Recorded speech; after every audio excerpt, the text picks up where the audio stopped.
你们好, welcome to my YouTube channel, 山海经. It's Zoe. I'm back.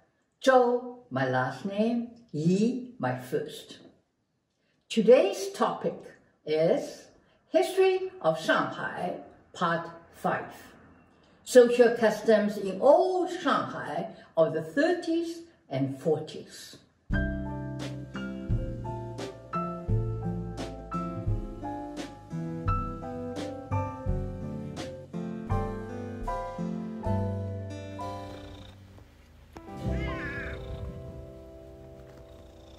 In this episode, I shall talk about social customs of Old Shanghai of the 30s and 40s. Due to the vast land in Zhongguo and its thousands of years of history, each city, town, and village not only developed its own dialect, but also its own customs and rituals for birthdays, weddings, and even funerals. For a person who grew up in Shanghai in the 30s and 40s, I can tell you about the social custom of that period specific to Shanghai. I will start with how we learn table manners as a child. To borrow a Western expression, my siblings and I were born with silver chopsticks. We always knew our assigned seating by looking for our own table setting, which included a tiny rice bowl and a dainty soup bowl, a small plate for food, and a pair of silver chopsticks. We each had our own setting, with our zodiac sign on it. My setting had sheep, as I was born in the year of the sheep. The silver chopsticks we used were not provided to show wealth, but to protect us from rotten or poisoned food. A silver would turn black as a warning sign. As for table manners, we first learned to hold chopsticks. I still remember Atsu, our maid who looked after us, warning us, if you hold your chopstick too high, you will marry someone far away from home. Too low, and you will marry the boy next door. Both ideas frightened me, not fully understanding what was so bad about either. We also learned very quickly to debone meat and peel shells of shrimp with chopsticks, as finger licking was not allowed. This is why Zhongguo cuisine is mostly served diced, shredded, or chopped. Even for a piece of large pork chop, we must learn to bite and clean off the bone without hands.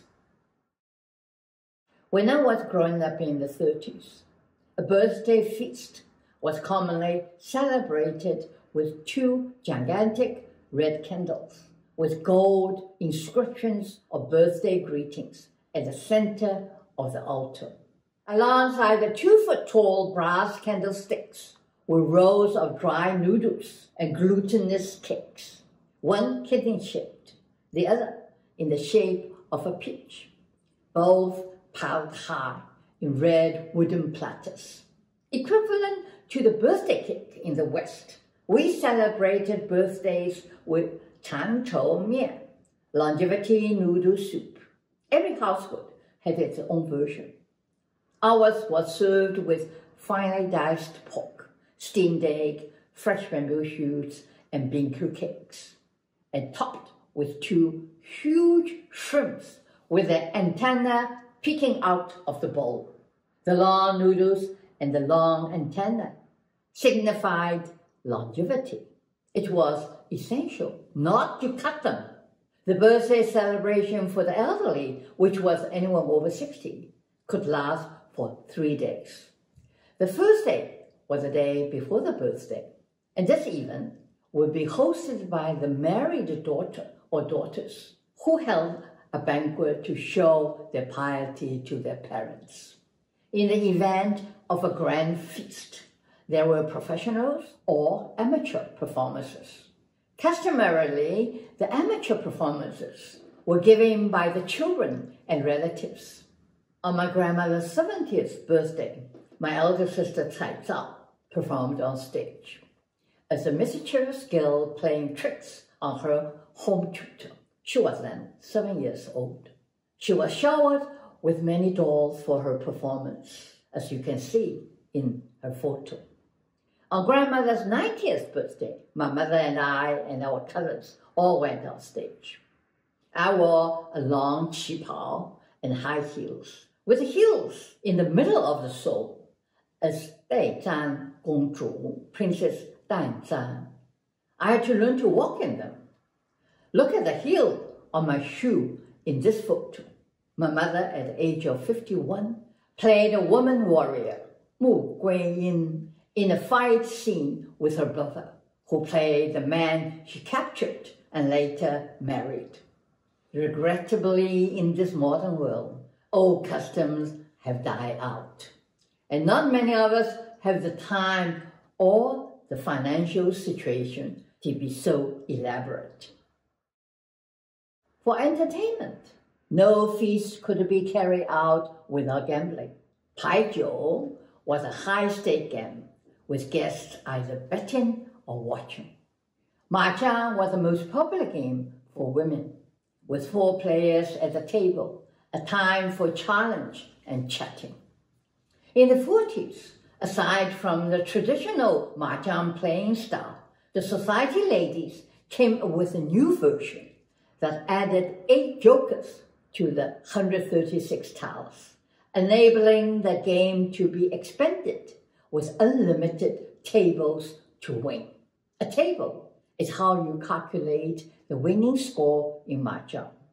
For instance, winning the game with 断腰, without heads, that is without 1 and 9, that will be scored as 1 table.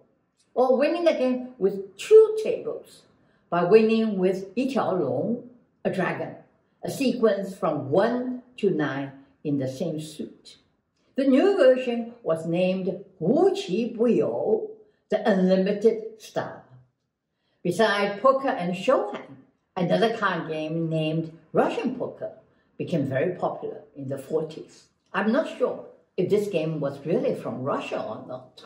It required only 4 players, each with 13 cards, and 3 rounds of betting per game. Therefore, it was commonly known as 13 cards game. Now we come to the best part of today's episode. I'm going to tell you about the food I enjoyed in those memorable days. For feasts in Shanghai, Beijing cuisine was served for banquets, which consisted of 14 to 16 courses. Banquets started with 4 cold plates, followed by soup, 4 hot sauté dishes, or an additional 4 sauté dishes, and ended with a whole fish and terrines of whole duck and a whole chicken. Dessert was usually served hot. For birthdays, sweet tontuan with sesame or peanut paste fillings, or steamed bai bao fan, 8 treasure rice. Tontuan signified harmony and unity, and bai bao fan, fortune or treasure. No noodles were served except for birthdays, and no rice either, though some may like to have a bowl of hot xiaomi zhuo, light soothing millet gruel afterwards. In Shanghai, there were endless restaurants serving different cuisines. Lao Zhenxin was one of the old establishments in Shanghai. Its 炒虾仁 sauté shrimp had no equal. Though Xingya Guangdong Cuisine Restaurant was also known for its 炒虾仁, but the 2 sautéed shrimp dishes were completely different, each having its unique characteristics. Lao Zhenxin's sauté shrimps were small shrimps, creamy and tender. Xingya's shrimps were large and firm. Another favorite of mine at Xingya was Li Gong Shi Shui, with shredded duck and a few other ingredients to enhance its texture. Shi Shui means assorted shreds. Many have claimed that there was no such dish named 石水 in Zhongguo cuisine? Oh yes, there was. The dish was likely created by a women official in the palace who held the title of Li Gong, similar to the sandwich, which was created by the Earl of Sandwich. But the Li Gong 石水 I had at Xinya was not the 石水 dishes we have here in America. Li Gong 石水 had no sauce nor any of the unnecessary mixture in it, just like fried rice. The genuine fried rice was Yangzhou 炒饭, the Yangzhou fried rice from the city of Yangzhou. Every restaurant claimed to have the Yangzhou fried rice on their menu, even the restaurants in America, but none were the genuine Yangzhou fried rice. To me, the more interesting food was a 点心 served in casual eateries. 点心 means touching the heart lightly, the light refreshments. The 点心 in Shanghai was known for its 春卷 spring rolls, 锅贴 pot sticks, 生煎包 pan-fried buns, and 小笼包 small steamed dumplings, and many other goodies. I was the first to introduce the dainty, juicy 小笼包 to Americans in the early 80s in my restaurant, the China House. But Americans were generally not yet ready for it. Now it has become a popular item in most Zhongguo restaurants.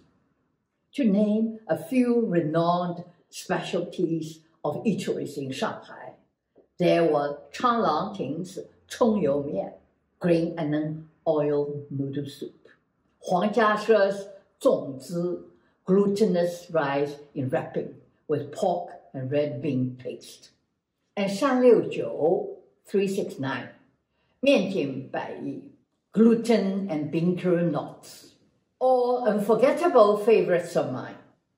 There were many street eateries outside of my university, St. John's entrance. I frequented one operated by an elderly man with one square table and 2 chairs. He served the best 油豆腐粉丝汤, tofu puff, and bean thread soups. Sometimes I just skipped class, having instead a bowl of 油豆腐粉丝汤 to lift my spirits. What was even more precious were the street store foods, piping hot 红鳝鱼, baked sweet potato with its thin, well-roasted skin that melted in your mouth. The most memorable were 大饼 and 油条, baked salty or sweet pancakes with silky, flaky layers inside. Wrapping the 油条, the long, deep-fried donuts, in the 大饼 was what I have really missed. So far, I haven't found any pancake that can rival it. Another wonderful item was 臭豆腐, stinky bean curd. Yes, very stinky. But the stinkiness is bearable and almost pleasant. Dipping the piping hot, stinky bean curd with a touch of spicy red pepper sauce. Oh, was a heavenly delight. The goodies that I missed during that era were the tea eggs. I never had a chance to try them because the street vendor only showed up after midnight for the mahjong players and other night owls. Often I woke up in the middle of the night and could hear the vendor selling his tea eggs by calling out, 昨夜的有吧, 昨夜的, want some tea eggs, in the sing-song tone. With multiple nationalities settled in Shanghai, Western cuisine would quickly evolve and blend with Shanghai flavor and became part of Shanghai cuisine. Cafes were popular and in fashion in the 40s for social gatherings, such as Chocolate Shop, Didi's, Kiesling, and Lao Da Cang, especially Fei Da, Federal in English, known for its chestnut cream cake. And bakeries were another highlight in those days. And my favorite was the Russian bakery for its Napoleon and piroshki. There were a variety of restaurants serving different national cuisines, such as Jimmy's Kitchen. It was where I had the best hot dog, with the bread semi-toasted and skin of the sausage lightly crispy, and with local spicy mustard to enhance its flavor. And the lovely French restaurant, Chez Louis, operated by a Dachshund French lady, it was commonly known as the Hong Fangzi, the Red House. The exterior was adorned in sensual red. As usual, I ordered my favorites: baked clams with garlic in shell, piping hot onion soup, and filet mignon in peppercorn sauce. The Russian borscht, topped with sour cream, was very popular too. The best I had was a modified version with a touch of Portuguese influence. It was a borscht made by mother's Portuguese friend, Elda, who had married a Russian. Based on my memory of her version, I recreated my own after I learned to cook in America. Hey, surprisingly, it turned out to be superb. In general, I'm a lazy cook, but a fussy eater. I learned the art of eating from my mother. My mother was a connoisseur. I learned from her how to savor each bite. The enjoyment of eating is not only from the flavor, but the texture and the manner of eating it. Having talked about my favorite foods in Shanghai, I must emphasize that the variety of food was the result of food traditions coming from nearby cities and towns. Only a few were really local dishes. This reminds me of how we enjoy eating when taking train rides. At every stop, there were vendors selling their local specialties. So we ate from one station to the next. I will tell you about just a few that sank deep in my mind. Suzhou's famous confectionery, Caizai, carry an endless variety of different flavors of candies, olives, beans, nuts, and seeds. Wuxi was famous for its Wuxi 肉骨头, the Wuxi spare ribs, and its one and only 水蜜桃 in the world, the watery honey peach. The peach was literally watery and sweet. If you didn't eat quickly enough, the watery peach could drench your clothes. At Nanjing Station was a renowned ban ya, the preserved duck, and ya zhenggan, steamed duck gizzard. Riding on the train with a good book in my hand, nibbling on steamed duck gizzard was one of my most contented moments in life. I recall my first out-of-town trip to Las Vegas when I stopped in Fresno for dinner and asked a waitress, what is Fresno's specialty? She couldn't understand what the heck I was asking, and that was my first experience of culture clash in the new land I was about to make my home. While currently in the midst of our celebration of the Year of Dragon, there's no better time to talk about Lunar New Year celebration in 1930s and 40s of Shanghai. The celebration started on New Year's Eve, for that was the most hectic day in preparing for the coming year. The entire house had to be thoroughly cleaned. No floor sweeping on the first 3 days of the new year.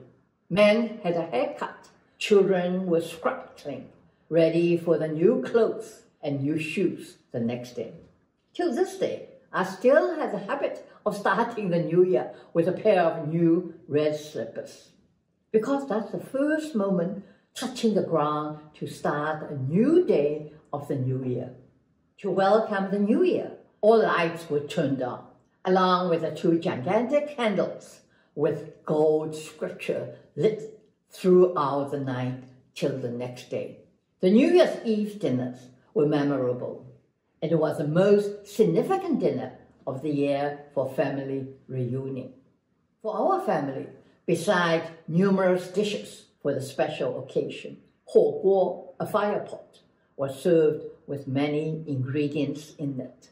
My favorites were the mini omelette. I just couldn't get enough of them.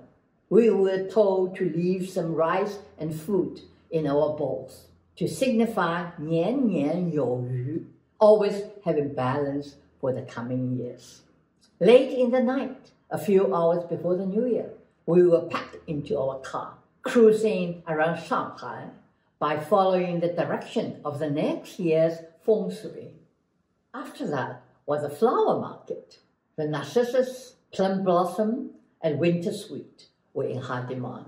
By then, more firecrackers began to blast nearby.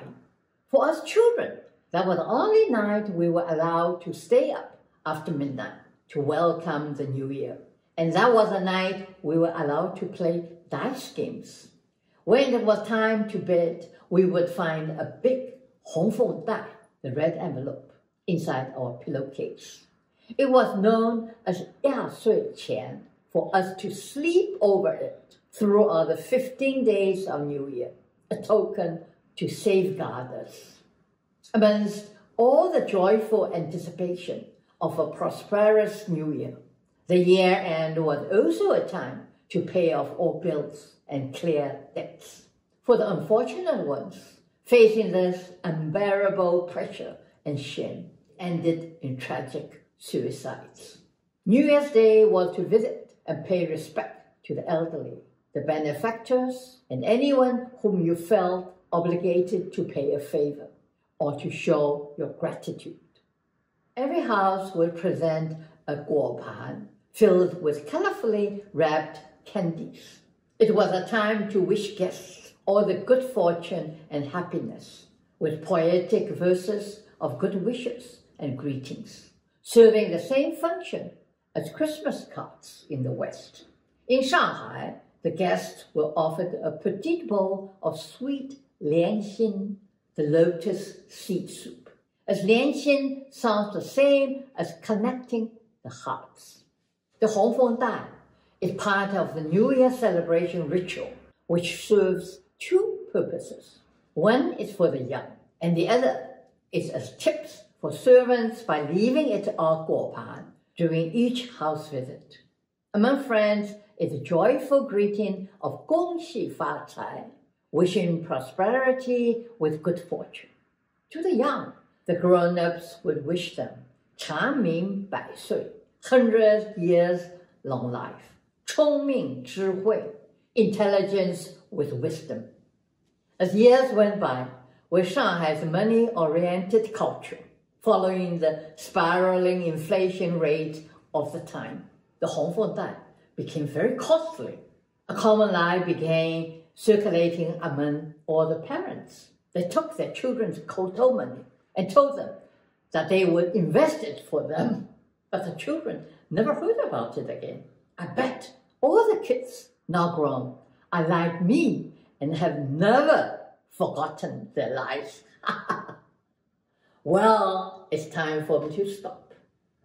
Before closing, I must mention that from 1934 to 1963, the tallest building in Asia was Art Deco 国际饭店 in Shanghai, the Park Hotel in English. It had 22 stories and was founded in 1923 by the merger of Chinese banks as a competitor with the Cathay Hotel.